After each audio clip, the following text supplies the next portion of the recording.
여름이 무지 깁니다. 그렇죠? 더운 여름에 건강 조심하시고 이번 주에 태풍이 올라온답니다.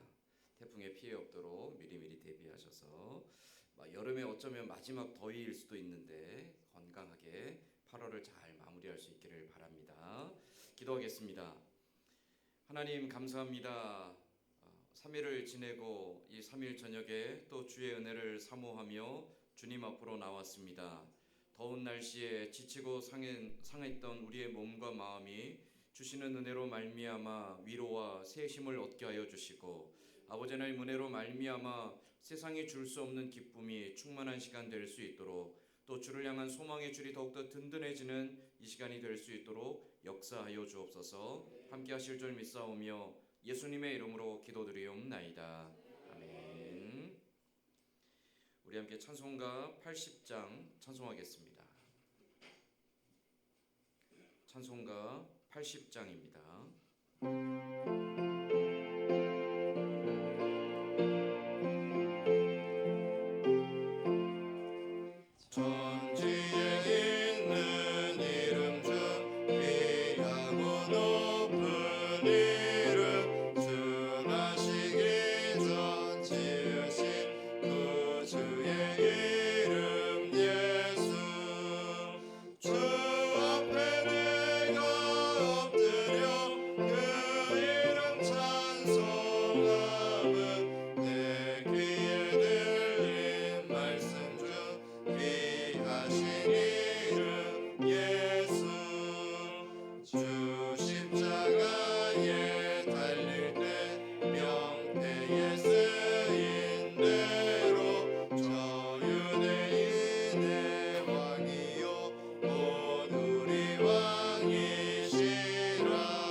우리 176장 한 장 더 찬송하겠습니다.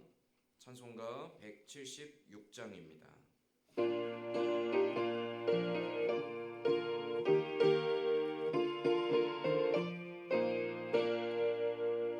주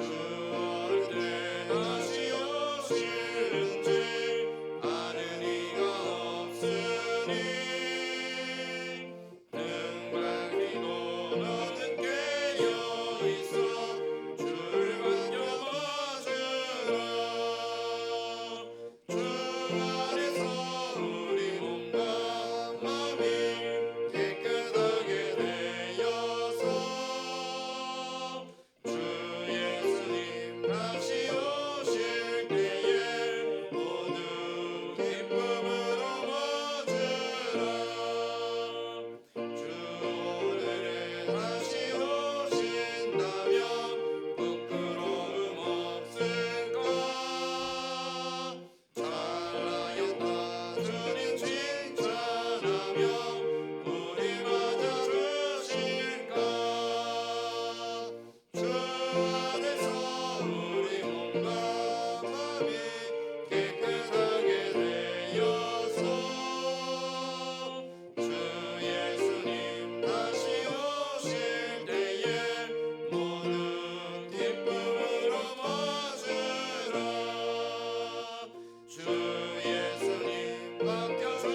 천지 만물을 창조하시고 다스리시는 아버지 하나님, 하나님의 그 위대한 권능과 또 역사 가운데 오늘도 우리를 살게 하시고 또 이 저녁에 주님 앞으로 불러주시니 감사드립니다. 하나님의 은혜를 입고 살아가지만 하나님 은혜에 합당하지 아니한 말과 행실들로 우리 안에 가득한 욕심과 또 우리 안에 가득한 고집들로 하나님의 뜻보다도 내 뜻을 앞세우며 살아가던 우리의 어리석고 연약함들을 긍휼히 여겨주시고 이 시간에도 예수 그리스도의 보혈로 우리를 씻어 정결케 하사 다시 한번 새롭게 하시고 그 은혜의 보좌 앞으로 나아가는 믿음의 담력을 얻게 하여 주시옵소서. 아버지 하나님, 무더운 날씨와 또 사상 유례가 없는 이 폭염들을 겪으며 하나님께서 창조하신 이 세상을 올바르게 다스리지 못하고 또 보호하지 못하고 지키지 못했던 그저 우리의 욕심을 따라 우리가 원하는 것을 얻기 위해 하나님이 창조하신 세상을 함부로 대했던 우리의 연약함과 악함들을 주님 다시 한번 돌아보게 하여 주시고 하나님 창조하신 이 세계를 지켜가기 위하여 먼저 믿는 사람들이 힘써 아버지 하나님 이 세상 가운데 어떻게 살아가야 될지 하나님 만드신 이 자연을 어떻게 지켜가야 될지 고민하며 실천함을 통하여 하나님 지으신 세상을 더욱더 깨끗하고 아름답게 세워갈 수 있는 믿음의 사람들이 되게 하여 주시옵소서. 아버지 하나님, 계속되는 폭염 속에 몸과 마음이 상할까 염려되오니 사랑하는 주의 백성들의 건강을 지켜주시고 마음을 지켜주셔서 여름 나는 동안 지치고 상하지 않게 하시며 오히려 위로하시는 하나님으로 인해 날마다 새 힘을 얻는 귀하고 복된 삶 살아가게 하여 주시옵소서. 아버지 인생의 길을 걸어가며 많은 염려와 고민과 또 아픔들이 있습니다. 때로는 감당할 수 없어 지쳐 낭망할 때도 있고 때로는 길이 보이지 아니하여 막막할 때도 있습니다. 그런 하나님 주저앉지 않게 하시고 우리의 길을 앞서 행하시며 이끌어 가시는 하나님을 바라보고 다만 담대한 믿음으로 한 걸음 한 걸음 주를 따라가는 우리 모두가 되게 하여 주시옵소서. 이곳에 주의 몸된 교회를 세우신 아버지 하나님, 주의 몸된 교회가 무엇을 통해 또 어떠한 열매들을 통해 하나님을 기쁘시게 해드려야 할지 분별하게 하여 주시고 순종하게 하여 주시옵소서. 주의 몸된 교회를 통하여 이 땅 가운데 하나님의 사랑이 증거되게 하시고 우리 이웃들에게 하나님의 위로와 평강이 나타나게 하여 주시며 아버지 또한 인생에 방황하는 자들에게 그리스도의 복음 앞에 나오게 되는 귀한 통로가 되는 우리 선진교회가 되게 하여 주시옵소서. 우리를 또한 주의 몸된 교회의 지체로 불러주셨사오니 서로가 서로를 존귀하게 여기며 하나님 안에서 하나 되게 하신 것을 힘써 지켜가는 화평한 교회로 든든히 서게 하여 주시옵소서. 이 저녁에도 하루에 지치고 피곤함 가운데서도 주의 은혜를 갈구하며 앞으로 주님 앞에 나왔사오니 사모하는 영혼을 만족해 하시고 주린 영혼에게 좋은 것으로 채워주시는 하나님의 크신 은혜가 가득한 시간 될 수 있도록 역사하여 주옵소서. 함께 하실 줄 믿사오며 예수님의 이름으로 기도드리옵나이다. 아멘. 오늘 우리 같이 읽을 하나님 말씀은 여호수아서 17장 1절에서 6절까지 말씀입니다.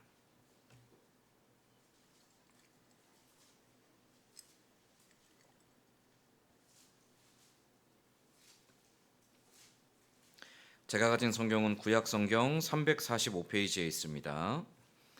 여호수아서 17장 1절에서 6절까지 말씀입니다.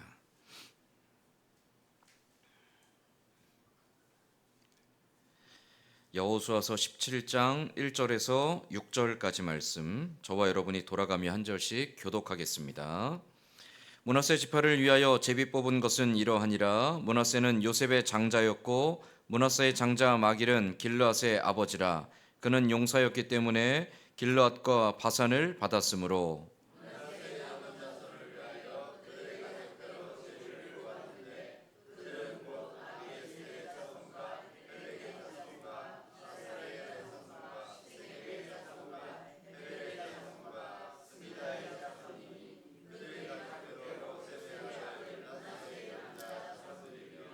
헤벨의 아들 길르앗의 손자 마길의 증손 므낫세의 현손 슬로보앗은 아들이 없고 딸뿐이요 그 딸들의 이름은 말라와 노아와 호글라와 밀가와 디르샤라.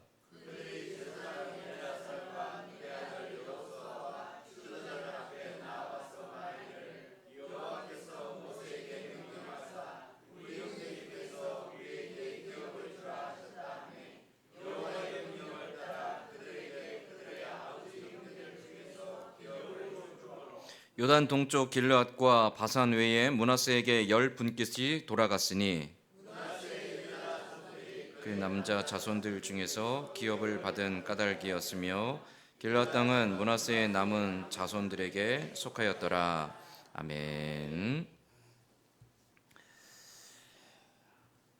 제가 대학원을 딱 들어갔는데 같이 공부하는 분하고 이제 처음 수업을 하면서 굉장히 충격적인 말을 좀 들었습니다. 저하고 같이 공부를 시작한 분인데 물론 교회를 다니는 분이고 교회 집사님이신데 수업 시간에 이제 이렇게 토론하면서 얘기를 하는데 대뜸 저한테 얘기를 하시더라고요. 목사님 왜 공부하러 오셨습니까? 그러시는 거예요. 그래서 저는 이런 비전들이 있습니다. 그랬더니 목사님이 목회나 잘하면 되지 목사님이 사회복지를 뭐하러 하려고 합니까? 그러시는 거예요. 그래서 이분이 나하고 지금 싸우자고 얘기하나 싶은 마음에 잠잠히 듣고만 있었습니다. 그랬더니 그분 얘기가 교회가 왜 교회에서 예배드리고 선교하는 일에만 집중하면 되지 왜 자꾸만 사회사업이라든지 뭐 이런 사회복지라든지 이런 일에 관심을 갖느냐, 왜 그런 영역까지도 교회가 침범을 하느냐, 교회가 왜 쓸데없는 그런 것들을 하느냐라는 이야기를 하시더라고요. 이분이 어떤 가치관을 가지고 그 얘기를 하시는구나라는 걸 이제 그때 깨달았습니다. 그러면 이제 좀 이게 계속 말을 해봐야 어차피 싸움밖에 안 되겠구나 싶어서 말을 안 하고 그냥 넘어갔는데요. 그분의 그 가치관은 그겁니다. 성도들이 힘들게 어렵게 수고하여서 번 것들을 하나님을 위해 쓰기 위해 교회에 헌금을 했는데 그 헌금은 나름 일종의 예물이라는 거죠. 성물이라는 거죠. 근데 하나님께 바쳐진 것을 가지고 왜 교회 밖에다가 그 헌금을 사용하느냐라는 거였습니다. 여러분 생각은 어떠신가요? 우리가 헌금해서 하나님의 일을 위하여 또 주의 몸된 교회를 위하여 우리가 열심히 수고하고 헌금한 것을 교회 안 다니는 사람들을 위해서 쓰는 것은 옳은 일일까요? 잘못된 일일까요? 옳은 일인가요? 여러분이 헌금한 걸 가지고 제가 만약 절에 다니는 사람에게 가서 그 사람의 필요한 것을 채워줬습니다. 잘한 일인가요? 잘못한 일인가요? 대답이 작아지시네요. 또 한 번 더 할까요? 우리 교회 재정을 가지고 재정 중에서도 꽤 많은 부분을 가지고 제가 이단에 빠져있던 어떤 사람에게 가서 그 사람에게 밥도 사주고 옷도 사주고 그 사람 월세도 내주고 세금도 내줬습니다. 잘한 일입니까? 잘못한 일입니까? 잘한 일이에요? 잘못한 일입니까? 애매해지죠. 우리가 생각하기에 하나님께 드린 것은 하나님을 위해서 써야 된다라는 마음의 확신이 있습니다. 그래서 저도 교회 재정을 함부로 쓰지 않으려고 최대한 노력을 합니다. 저도 매주마다 장로님한테 제가 쓴 영수증과 함께 청구서를 냅니다. 굳이 그럴 필요가 있겠습니까? 그냥 목사인데, 담임 목사인데 그냥 제가 장로님 이만큼 썼으니까 주세요 하고 하면 될 텐데. 근데 그렇게 하지 않으려고 일부러 노력을 합니다. 이건 제가 목회를 하면서 처음부터 그렇게 해왔습니다. 왜냐하면 교회 돈이 제 돈이 아니거든요. 제 마음대로 쓸 수 있는 돈이 아니기 때문에 그 돈을 함부로 쓰지 않으려고 지금도 굉장히 주의하고 이왕이면 아끼려고 노력합니다. 그래서 우리 지난 주간에 주차장 가림막 공사를 했는데요. 사실 이거 그냥 맡기면 됩니다. 천막 하시는 분들한테 이렇게 맡기면 힘들이지 않고도 그냥 하루 이틀이면 끝나거든요. 근데 일부러 그거를 장로님이랑 가서 재료상에 가서 재료를 사다가 그걸 자르고 저걸 조립을 하고 떼약볕 아래서 고생을 하고 인건비를 한 50만 원, 60만 원 정도를 악세이브 했습니다. 왜 그런 바보 같은 짓을 했을까요? 이거 하나님께 드린 헌금을 쓰는 거니까 함부로 쓸 수 없는 거예요. 차라리 내가 아파서 병들더라도 그 돈을 아껴서 어쨌든 더 좋은 일에 쓸 수 있게끔 하고 싶은 마음이 있는 거죠. 그런데 그렇게 귀하고 소중한 헌금을 믿지 않는 사람을 위해서 쓴다? 이 교회가 잘하는 걸까요? 못하는 걸까요? 갑자기 막 혼란이 오죠. 뭐라고 말해야 될지, 뭐라고 대답해야 될지 막 조심스러우시죠. 이 고민이 있습니다. 이런 고민들이 이렇게 딱 질문을 던지면 그래 그래도 써야지라고 하지만, 그러나 많은 교회들이 이 재정을 사용함에 있어서 교회를 위해서 쓰는 것에는 굉장히 관대한데요, 교회 밖에 재정이 나가는 것에 대해서는 굉장히 꺼려하고, 여기에 대해서 되게 어려워하고 불편해하는 경우들을 종종 많이 보게 됩니다. 그럼 교회는 왜 자꾸 교회 밖에다 돈을 쓰려고 하는 걸까요? 나쁜 데 쓰려는 것은 잘못된 거죠, 물론. 허탄한데 이게 뭐 어떤 다른 사람들의 이익을 위해서 쓴다라면 잘못된 것이겠죠. 그러나 교회가 이 주님께 드린, 하나님께 드린 예물을 가지고 주의 몸된 교회뿐만이 아니라 교회 밖에 다른 사람들, 믿음의 길에 오지 않은 사람들, 심지어 그 사람이 교회에 와서 예수 그리스도를 믿을 것 같은 희망이 단 1%도 보이지 않는 사람일지라도 그들에게 헌금을 사용하는 이유는 하나입니다. 하나님께서 우리에게 베풀어 주신 사랑이 너무나 크고 감사하기 때문에, 우리도 이 땅에 살아가는 또 다른 아프고 연약하고 고통받고 슬퍼하는 사람들을 위로하고 격려하고 그들에게 하나님의 소망을 나누기 위하여 하나님께 드려진 제물을 그들과 함께 사용하는 것이죠.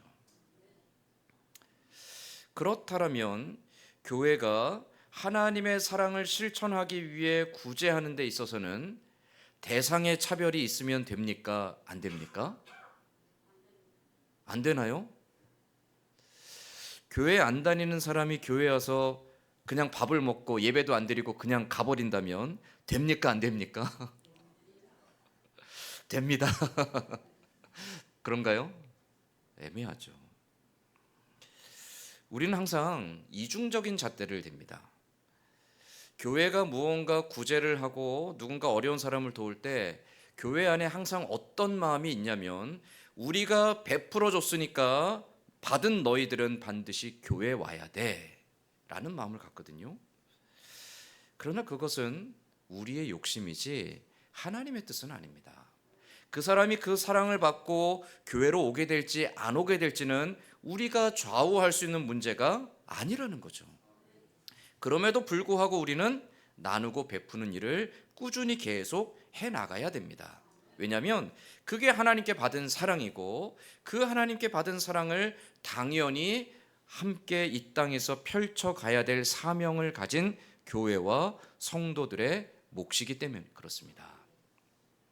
하나님은 언제나 기득권이 있고 힘이 있고 다수의 사람들 편에만 계신 것이 아니라, 때로는 소외되고 때로는 외면받고 때로는 멸시를 당하고 때로는 나약하고 때로는 연약하고 때로는 세상 속에서 다수의 무리에 포함되지 못하는 소수의 사람들에게도 하나님은 그들의 하나님이시고, 하나님 그들의 위로자시고 그들의 소망을 주시는 분이시라는 것이죠. 그것을 보여주셨던 게 바로 예수님이십니다. 예수님이 오셔서 이 땅에서 항상 가난한 자들과 또 죄인과 세리와 창기들과 가까이 하시며 그들에게 무엇을 하셨습니까? 하나님의 위로와 소망을 심어주셨던 거죠. 예수님의 사랑을 받고 예수님의 관심을 받고 예수님의 위로를 받았던 사람들 중에 모두가 다 예수 그리스도께 나와 하나님의 자녀가 되었습니까? 그렇지 않습니다. 예수님의 사랑을 받았지만 그러나 예수 그리스도로 말미암아 하나님의 자녀가 되지 않은 사람들도 있습니다. 그러나 예수님은 차별함이 없이 그들 모두에게 동일하게 하나님의 사랑을 나누어 주셨던 것이죠. 그게 바로 오늘날 교회와 성도들이 이 땅 가운데서 감당해야 될 분량이라는 거예요. 오늘 우리가 읽은 이 여호수아서 17장 말씀에 보면 이스라엘 사회에서 정말 소외되는 한 부류의 사람들에 대한 이야기가 등장을 합니다. 누굴까요? 슬로보앗의 딸들입니다. 우리가 이 여호수아서 17장에는 므낫세 지파가 그 제비 뽑은 대로 그 땅을 각 가문별로 분배받은 내용들을 쭉 기록하고 있는데, 그 가운데 슬로보앗이라는 사람이 있습니다. 므낫세 지파에. 근데 슬로보앗은 아들이 없고 딸만 5이 있습니다. 자, 슬로보앗이 죽으면 슬로보앗이 받은 땅은 누구에게로 돌아가게 될까요? 이스라엘의 문화와 구약의 율법에 의하면 아들이 없이 죽게 되면 그의 유산은 아들이 없으니까 딸들에게로 물려가는 것이 아니라 아들이 있는 가장 가까운 친족에게로 넘어가게 됩니다. 특별히 이스라엘 백성들이 지금 여호수아서는 가나안 땅에 들어가서 그 땅을 기업으로 받고 있습니다. 그 땅을 기업으로 받으면 그 땅은 자자손손 대대로 그 가문에서 계속 기업으로 지켜나가게 되는 거죠. 아버지가 아들에게 주고요, 아들이 그 아들에게, 또 그 아들이 또 그 아들에게 계속 기업으로 받은 땅을 유산으로 상속하게 되어 있습니다. 그런데 슬로보앗은 아들이 없어요. 그러면 이 땅을 상속할 수가 없게 되는 거죠. 왜 그러냐면 구약의 이스라엘 사회는 지극히 남성 중심의 사회였기 때문입니다. 혈통을 중요시하고요, 그 혈통의 계보를 이어가는 것이 항상 남자, 아들, 그 중에서도 장자를 통하여 그 혈통의 계보를 이어가게 하였습니다. 그래서 남자가 항상 사회의 중심이었고요, 남자가 모든 상속권을 가졌고요, 남자가 사회에 나가서 무언가 일을 하고 생계를 유지할 수 있는 권리를 가지고 있었습니다. 반대로 여자에게는 그런 권리들이 하나도 없었습니다. 아주 나쁘게 말하면 구약의 이스라엘 사회에서 여자는 사람처럼 인정을 받지 못합니다. 결혼하기 전에는 아버지에게 속한 그냥 자녀들 중에 하나, 좋게 표현한 거고요, 그냥 아버지의 소유로 여겨집니다. 결혼하고 나면 소유의 주인이 바뀌는 거예요. 아버지가 아니라 남편이 그 여자의 소유주가 되는 겁니다. 구약의 이스라엘에서 여성이라는 존재는 인간으로서의 인격적인 대접을 받지 못하는 존재입니다. 소유물로 여겨집니다. 심지어 인구조사를 할 때도 제외되죠. 구약의 이스라엘에서 여자는 인구조사 대상이 아니에요. 인구조사 대상은 항상 분명한 조건이 명시되어 있습니다. 20세 이상의 남자로서 전쟁에 나가 싸울 수 있는, 칼을 들 수 있는 사람. 그 인구조사는 항상 무엇과 연결되어 있냐면 군대를 조직하는 것과 연결되어 있습니다. 그러다 보니까 인구조사에서 여자는 항상 제외됩니다. 인구조사에서 여자가 제외되었다라는 것은 그가 전쟁에 나가지 않아도 된다라는 의미가 아니라, 그렇기 때문에 여자에게는 사회적으로 어떠한 권리도 주지 않는다라는 말입니다. 그래서 여자는 어떤 백성들의 대표가 될 수도 없고요, 장로가 될 수도 없고요, 여자는 사회에 나가서 어떤 지도자가 될 수도 없고요, 어떤 리더십을 발휘할 기회도 주어지지 않습니다. 물론 구약시대 때 여자 선지자나 여자 사사들이 종종 가끔 등장하기도 하죠. 아주 특수한 경우입니다. 흔한 경우가 아닙니다. 아주 예외적인 경우라는 거죠.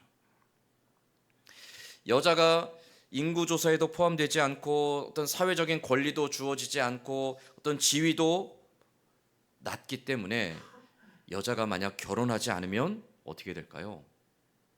여자가 결혼하지 않았는데 아버지가 돌아가시면 여자의 재산은 아무것도 없습니다. 그 갖고 있던 모든 재산이 가장 가까운 친족 남자에게로 아버지가 죽음과 함께 넘겨지게 되는 거죠. 그럼 여자는 결국 아무것도 먹고 살 수 있는 기업이 없습니다. 여자가 만약 결혼을 했습니다. 결혼을 했는데 남편이 죽었어요. 과부가 됐습니다. 그럼 어떻게 될까요? 마찬가지로 아들이 없으면 그 남편의 땅은 가장 가까운 친족에게로 넘어가게 됩니다. 그게 기업 물을 자라는 제도의 한 부분이에요.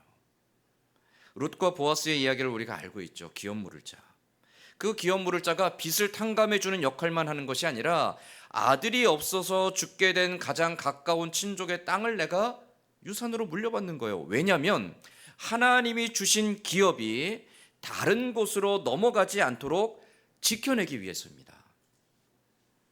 그러다 보니까 결혼하지 않은 여자라든지 혹은 아들이 없이 남편이 죽은 과부는 그 사회에서 먹고 살아갈 수 있는 기업이 없는, 생계 수단이 없는, 그야말로 쫄쫄 굶어서 죽을 수밖에 없는 상황이 되는 겁니다. 슬로보아스의 딸들이 바로 그런 상황이었어요. 아들이 없이 딸만 5인데 아버지의 기업을 물려받지 못하게 되었습니다. 이스라엘 백성들이 가나안 땅에 들어가기 전에 민수기 마지막 부분에 보면 2번째 인구 조사를 합니다. 그 2번째 인구 조사에서 여자들은 다 제외됩니다. 여자들이 제외됐다는 것은 그들이 가나안 땅에 들어간 이후에 전쟁을 치르고 그 땅을 제비 뽑아서 분배받을 때 그 전쟁에 참여했던 각 지파의 각 가문들의 이름이 거기 다 열거되어 있는데 여자들은 빠져 있다라는 거죠. 그러면 제비 뽑을 때 권리가 없다라는 거예요. 슬로바스의 딸들이 그것을 알기 때문에 모세에게 찾아갔던 겁니다. 그리고 우리에게도 아버지의 기업을 물려달라고 요구했습니다.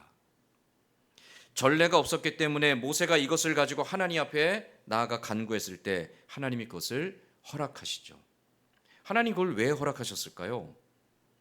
슬로보아스의 딸들이 만약 가나안 땅에 들어가서 그들의 기업을 얻지 못하게 된다면 그들은 어떻게 살아야 됩니까? 둘 중에 하나입니다. 몸을 팔거나 구걸하면서 살아야 됩니다. 그들의 인생은 비참하게 되는 거죠. 그 비참한 나락에 떨어질 그 인생들을 누가 긍휼히 여기시는 겁니까? 하나님이 긍휼히 여기시는 거예요. 그래서 모세에게 그들에게도 비록 딸들일지라도 기업을 주라고 말씀하시는 거죠. 지금 오늘 이 여호수아서 17장에 보면 3절 말씀에 슬로보앗의 집안의 이야기가 등장을 하죠. 므낫세 지파에 속한 슬로보앗, 그들에게 하나님이 약속하신 것이 이루어졌음을 여호수아서 17장이 다시 한번 보여주고 있습니다. 하나님이 모세를 통하여서 슬로보앗의 딸들에게 가나안 땅에 들어간 후에 비록 그들에게 아들이 없지만 그 땅을 기업으로 주겠다라고 약속하셨는데 그 약속대로 그들이 므낫세 지파가 받은 땅에서 그 가문별로 나누어 준 땅에 슬로보앗의 딸들이 각각 기업을 얻게 되었음을 보여주고 있죠. 이 말씀은 하나님께서 그 가나안 땅에, 그 약속의 땅에, 그 기업으로 주시는 땅에 들어가서 누군가는 소외되고 누군가는 외면당하고 누군가는 굶주려 죽게 되는 것에 대하여 이스라엘 백성들이 절대로 묵인하지 말고 간과하지 말고 외면하지 말라라고 말씀하시는 장면이기도 한 거죠. 고아와 과부를 돌보는 것, 그들은 스스로 생계를 책임질 수 있는 능력이 없기 때문에 누군가의 도움을 받아야 되는 사람들입니다. 그러면 누가 고아와 과부를 책임져야 될까요? 바로 그 마을에 함께 사는 이웃들입니다. 구약의 율법을 보면 우리가 사는 우리 마을에 누군가가 고아가 됐고 누군가가 과부가 됐으면 그 고아와 과부가 살아갈 수 있도록 그들의 생계를 누가 책임져야 됩니까? 이 마을에 함께 살고 있는 사람들이 함께 각각 힘을 보태서 그들을 책임져야 됩니다. 그게 구약의 율법입니다. 왜 그렇게 하셨을까요? 이스라엘은 남이 아니라 하나님 안에서 하나이기 때문에 그렇습니다. 이스라엘은 하나님 안에서 한 가족이고 한 공동체이기 때문에 우리 공동체에 속한 또 다른 지체들의 아픔과 고통과 슬픔에 대하여 외면하지 말라라는 겁니다. 하나님은 만약 너희 지경에, 너희 마을 안에, 너희 경내에 고아와 과부와 나그네와 거류민들이 있는데 그들이 굶주리게 되면 그 굶주림에 대한 책임을 누구에게 묻는다고 하십니까? 바로 그 마을 사람들에게 묻는다고 하세요. 마을 사람들이 함께 책임져야 되는 것이죠. 그래서 주신 율법이 민수기 말씀이나 출애굽기 말씀에 그 추수할 때에 밭에 모퉁이의 것들은 다 거두지 말고 남겨두라고 하시죠. 추수하다가 떨어진 이삭들도 줍지 말고 남겨두라고 하세요. 감람나무 열매를 따다가 혹은 올리브 열매를 따다가 열매들이 남아있으면 그걸 다 털어서 따지 말고 남겨두라고 하세요. 왜냐하면 그 남겨져 있는 이삭들, 떨어져 있는 이삭들, 또 달려있는 과일들은 고아와 과부와 나그네를 위한 거라고 말씀하시죠. 이것을 실질적으로 은혜를 입었던 사람이 있습니다. 룻입니다. 룻이 시어머니와 함께 베들레헴으로 돌아왔을 때 먹을 것이 없었죠. 기업이 없기 때문에 그들이 땅을 다 버리고 모압으로 이주를 했습니다. 그 땅이 이미 자기 가장 가까운 친족에게 넘어갔습니다. 자기 남편도 죽었고 두 아들도 죽었습니다. 나오미와 룻이 돌아왔을 때 그들에게는 아무것도 없었습니다. 할 수 있는 것은 둘 중에 하나밖에 없었습니다. 그때 룻의 선택은 가서 구걸하는 것이었죠. 남의 밭에 추수한 것에 뒤쫓아가면서 떨어진 이삭을 주워오는 것이었습니다. 그렇게밖에 살 수 없었던 것이죠. 그런데 그 하나님께서 그 고통받는 그 슬픔 가운데 있는 그 절망 가운데 있는 룻과 나오미를 위로하시죠. 여러분, 룻기의 주제는 그래서 하나님의 인내하심입니다. 연약한 자들, 실패한 자들, 또 이 땅에서 고통받는 자들을 위로하시는 하나님. 그 연약한 자들을 결코 외면하지 않고 멸시하지 아니하시고 그들과 함께 하시며 그들을 다시 일으켜 세우시는 하나님. 그 하나님의 인애를 룻을 통하여서 말씀하시는 거죠. 마찬가지로 오늘 여호수아서 17장에서 슬로보아스의 딸들을 통해서 하나님이 동일한 말씀을 하고 계신 겁니다. 비록 아버지가 죽고 아들이 없고 그 집안의 모든 것들이 기업으로 물려받을 수 없고 다 빼앗기고 이제 그들은 길거리에 나앉을 상황이 되었지만 그런 하나님이 그들을 결코 외면하지 않으신다라는 거예요.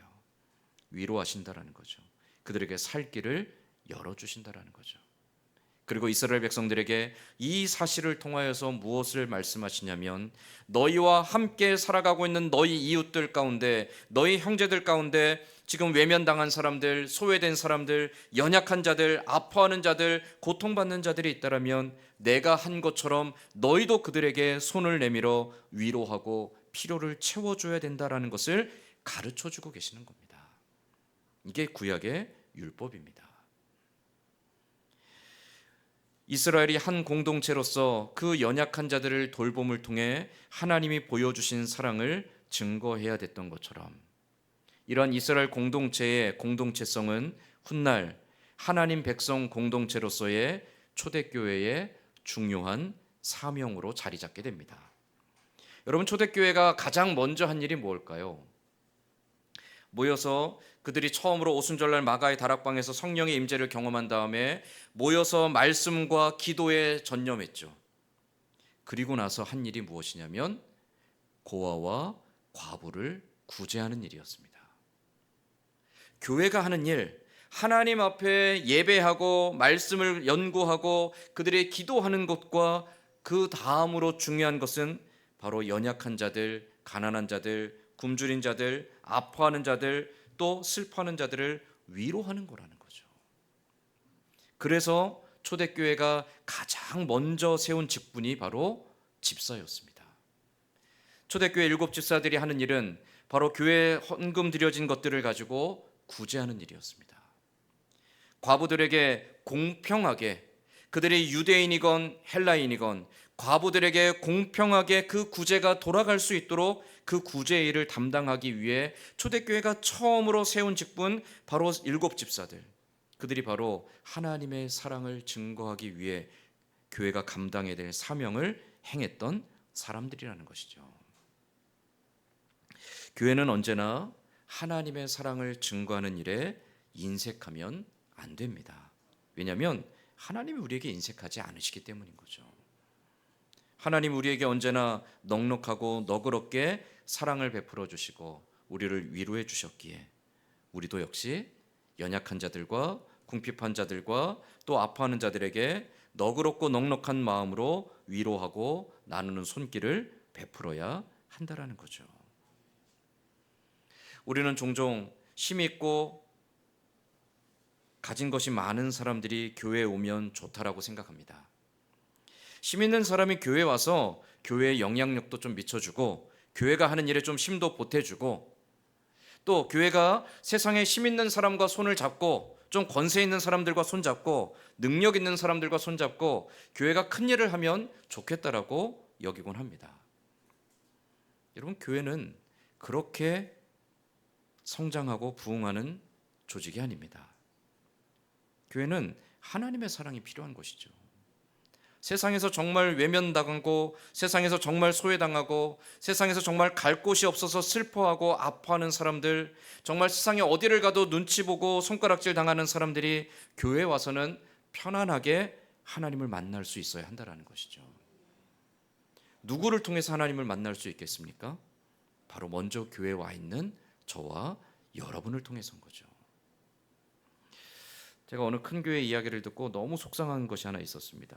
그 교회가 이제 크고요, 식당도 매일 운영해요.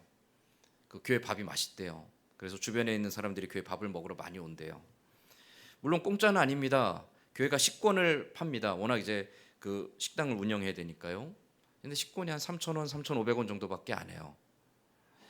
그런데 그 교회 권사님들이 조금 허름하고 남루한 옷을 입고 온 사람들한테 식권 자체를 팔지를 않는 거예요. 당신은 더럽고 지저분하니까 우리 교회 와서 밥을 먹으면 안 된다라는 거죠. 그래서 어떤 사람이 너무너무 배가 고파서 와서 음식이 남은 걸 있으면 좀 달라고 했는데 매몰차게 그 사람을 내쫓았다라고 하더라고요. 그 이야기를 듣고 이게 교회가 맞나? 라는 생각을 좀 했습니다. 이게 교회가 맞나? 만약 예수님이라면 어떻게 하셨을까? 만약 예수님이라면 그 상황에서 누군가 가난하고 헐벗은 누군가가 와서 정말 간절하게 한 끼의 식사를 요청했을 때 예수님이라면 과연 어떻게 했을까? 당신은 냄새나고 더러우니까 다른 데 가서 먹으라고 내쫓으셨을까? 당신 같은 사람은 우리하고 걸맞지 않으니까 다른 데 가라고 그를 박대했을까? 과연 그게 예수님의 행하신 일이었을까요? 힘있고 능력 있는 사람에 기대어서 교회를 키워보고 성장시키려고 하는 것은요, 지극히 어리석고 미련하고 불의한 생각입니다. 요즘 한국 교회가 그렇죠. 힘있고 권력 있는 사람의 손을 붙잡고 교회 권세를 자랑하려고 합니다. 교회가 뭔가 하고자 하는 일들을 힘있고 권세 있는 사람들의 손을 빌려서 이루려고 합니다. 이처럼 어리석고 바보 같은 일이 어디 있습니까? 교회는 그리스도의 몸된 교회인데, 교회 머리는 오직 예수 그리스도인데 그리스도가 아니라 사람의 손을 붙잡으려고 하는 이런 어리석은 일이 어디 있겠습니까? 하나님은 힘 있는 사람뿐만이 아니라 힘 없는 사람, 하나님은 권세 있는 사람뿐만이 아니라 세상에 정말 아무도 주목하지 않는 사람, 하나님은 부자만이 아니라 가난하고 헐벗은 사람, 하나님은 젊고 유능한 사람만이 아니라 나이 많고 지쳐있는 사람, 하나님은 세상에서 뛰어난 학식과 지식을 가진 사람이 아니라 미련하고 모자란 사람, 누구에게나 하나님이 되시고 위로자가 되시고 도움이 되시는 하나님이십니다. 특별히 하나님은 연약한 자들을 긍휼히 여기시고 돌보시는 하나님이시라는 거죠. 세상에 그 누구도 하나님의 사랑을 받기에 부족하고 모자란 사람은 아무도 없습니다. 슬로보아스의 딸들, 이스라엘 사회에서는 외면당하고 소외당할 위치에 있던 사람들입니다. 그런 하나님은 그들을 결코 외면하지 않으시죠. 오늘날 우리가 외면하고 있는 사람들이 있습니까? 오늘날 우리가 매몰차게 걷어차고 있는 사람들이 있습니까? 오늘날 우리가 우리보다 못하다라고 여기며 손가락질하며 비난하고 있는 사람들이 있습니까? 주님은 과연 어떻게 하실까요? 누구보다도 연약한 자들의 하나님이 되시고, 누구보다도 아파하는 자들의 위로자가 되시고, 누구보다도 가난한 자들의 도움이 되시는 하나님, 그 하나님이 오늘 저와 여러분의 하나님이시고 우리 교회의 하나님이시며 또한 이 땅의 많은 아픔과 연약함을 가진 사람들의 하나님이신 줄 믿습니다. 그렇기에 우리도 편견이나 차별이 없이 우리가 받은 그 사랑으로 이웃과 형제를 향하여서 언제나 너그럽고 넉넉한 마음으로 사랑을 베풀고 인자와 관용을 베풀며 또 우리의 것을 나눠주기를 주저하지 아니하며 나누고 베풀음을 통해 우리가 받은 사랑을 세상에 또 널리 흘려보내는 그러한 교회로, 그러한 성도들로, 하나님이 기뻐하시는 사람들로, 또 연약한 자들을 외면하지 아니하고 우리의 손길을 통하여 하나님의 위로를 그들에게로 나누어 주고 전달하는 사람들로 날마다 든든히 서가는 교회와 성도들이 될 수 있기를 주님의 이름으로 간절히 소망합니다. 아멘. 기도하겠습니다. 하나님, 당시 사회에서 정말 외면당하고 소중하게 여겨지지 아니하고 아무에게도 관심받지 못했을 슬로보아스의 딸들, 그저 아버지가 죽으면 아들이 없었기에 기업을 받지 못하는 것이 당연하다라고 여겼던 그들의 울부짖음과 그들의 호소가 아무 귀에도 들리지 않았을 그들을 향하여, 그런 하나님 외면하지 아니하시고 그들의 형편을 돌아보시며 그들의 호소하며 부르짖는 소리에 귀를 기울이시고 그들에게 기업을 나누어 주게 하신 하나님, 언제나 하나님은 연약한 자들의 위로자가 되시며, 언제나 하나님은 가난한 자들의 도움이 되시며, 언제나 하나님은 쓰러져 지쳐 넘어져 있는 자들의 힘이 되시는 하나님이신 줄 믿습니다. 우리에게 그러한 사랑을 보여주셨던 것처럼 하나님 또한 우리가 그 사랑을 받았기에 세상을 향하여, 이웃을 향하여, 또 우리 주변의 형제 자매들을 향하여 하나님께 받은 바 그 사랑을, 그 위로를, 그 도움을 함께 펼쳐가며 하나님의 사랑을 흘려보내는 자들로, 또 하나님의 사랑을 세상 가운데 흘려보내는 교회로 든든히 서가게 하여 주시옵소서. 이 세상의 연약한 자들의 하나님이 되심을 우리를 통하여 증거하는 증인된 교회로, 증인된 삶으로 하나님 앞에 든든히 서가는 우리 모두가 되기를 소망하며 예수님의 이름으로 기도드리옵나이다. 아멘.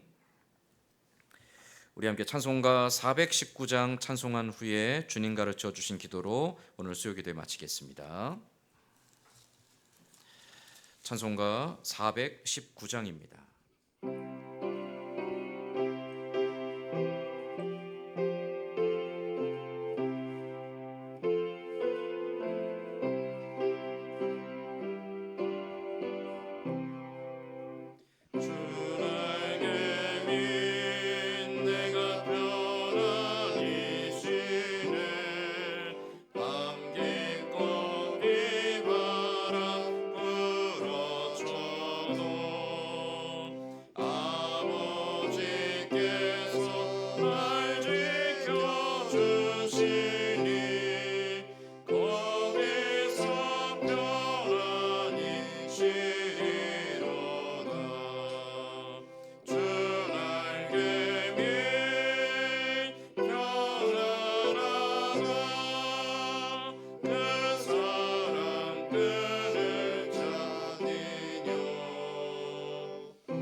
그 사랑 그를 전이뇨 주 날개 빛내시는 영원 영원히 거기서 살리. 아멘. 주님 가르쳐 주신 기도하겠습니다. 하늘에 계신 우리 아버지여, 이름이 거룩히 여김을 받으시오며 나라의 임하옵시며 뜻이 하늘에서 이루어진 것 같이 땅에서도 이루어지리이다. 오늘날 우리에게 일용할 양식을 주옵시고 우리가 우리에게 죄 지은 자를 사하여 준 것 같이 우리 죄를 사하여 주옵시고 우리를 시험에 들게 하지 마옵시고 다만 악에서 구하옵소서. 대개 나라와 권세와 영광이 아버지께 영원히 있사옵나이다. 아멘.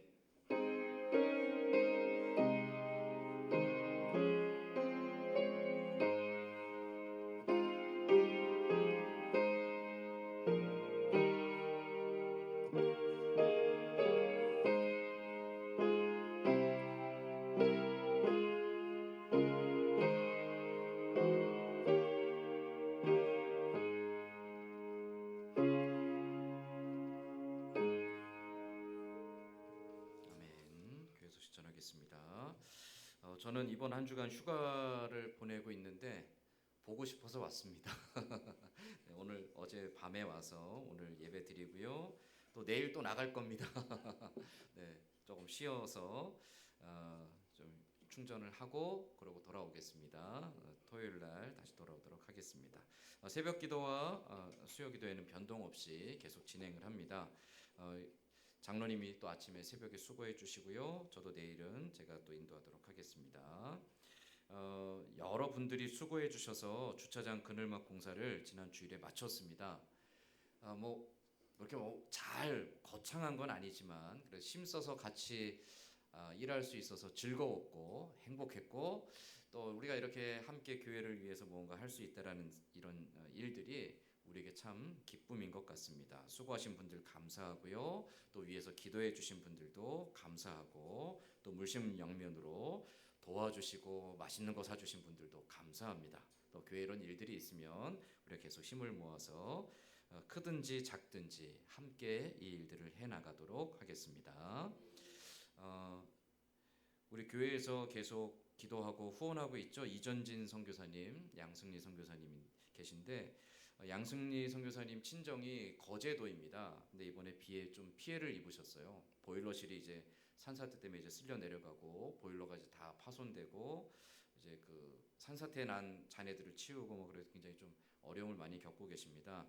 기억나실 때마다 기도해 주시고 하나님께서 속히 위로하고 복구하고 도움의 손길들이 연결될 수 있게 해달라고 우리 이전진 선교사님 처갑니다. 양승리 선교사님 친정 위에서 많이 기도해 주시기 바랍니다. 우리 그 밖에도 영육간에 연약한 성도들과 연로하신 어르신들 또 나라 민족과 선교사님들 위해서 계속 기도해 주시기 바랍니다. 이상으로 수요 기도회 모두 마치겠습니다.